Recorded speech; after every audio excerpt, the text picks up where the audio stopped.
ایک مرتبہ ایک بزرگ حج کے سفر پر گئے۔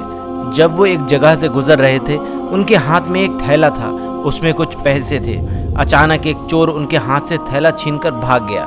جب چور کافی دور نکل گیا، تب اچانک اس کے آنکھ کی روشنی ختم ہو گئی، اور آنکھوں کی روشنی جاتے ہی اس چور نے رونا شروع کر دیا۔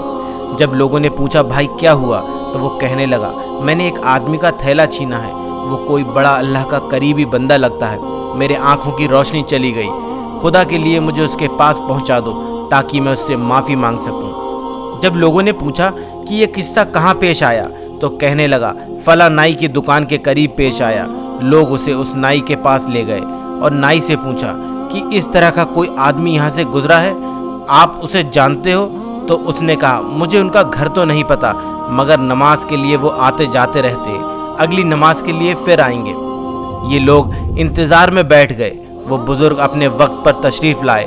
لوگ اس چور کو ان کے پاس لے گئے تو اس چور نے جا کر ان کے پاؤں پکڑ لیے اور کہنے لگا مجھ سے غلطی ہو گئی، میں شرمندہ ہوں، میری آنکھوں کی روشنی چھن گئی ہے، آپ اپنے پیسے واپس لے لیجئے اور مجھے معاف کر دیجئے تاکہ اللہ تبارک و تعالیٰ میری آنکھوں کی روشنی ٹھیک کر دے۔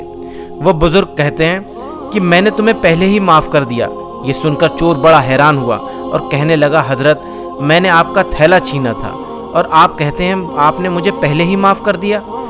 تو وہ فرماتے ہیں کہ میرے دل میں کوئی بات آ گئی تھی اور فرمانے لگے میں نے ایک حدیث میں پڑھا تھا جس میں نبی کریم صلی اللہ تعالیٰ علیہ وسلم نے فرمایا کہ قیامت کے دن جب میری امت کا حساب پیش کیا جائے گا تو میں اس وقت تک میزان کے قریب رہوں گا جب تک میرا آخری امتی کا فیصلہ نہیں ہو جاتا۔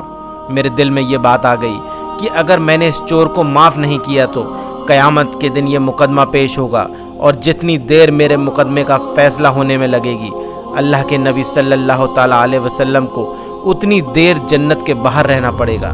اس لیے میں نے معاف کر دیا، نہ تو میرا مقدمہ پیش ہوگا اور نہ میرے محبوب صلی اللہ تعالیٰ علیہ وسلم کو جنت جانے میں دیر لگے گی۔ سبحان اللہ۔